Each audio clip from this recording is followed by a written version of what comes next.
Myself Sumaiya.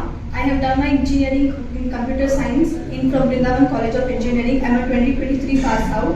I got placed in a next-gen healthcare company with the help of JSpiders. I was joined as an incubation student.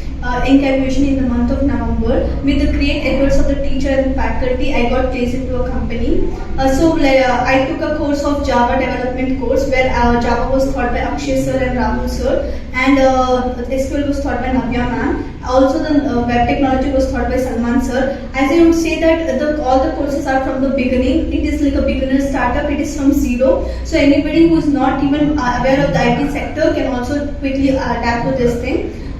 Because of this and all, I got placed into this company, and they'll provide a new thing about the grooming sessions before the interview is scheduled, so that we are well prepared and well confident to give our interview. Before that, our mock ratings are calculated based on how we are performing, such that they could add us in the requirement where we could be confident that we will crack that interview. So I'd like to thank JSpiders faculties, also the JSpiders HR who added me for the 4 requirements, where in which I got placed into the 1 requirement. I would like to thank JSpiders for shaping my career. I would like to suggest all of you to come join JSpiders, because it is not even just in the IT sector but also a new experience in the IT field. It is a beginner course, so anybody who is not even from IT can learn more about it.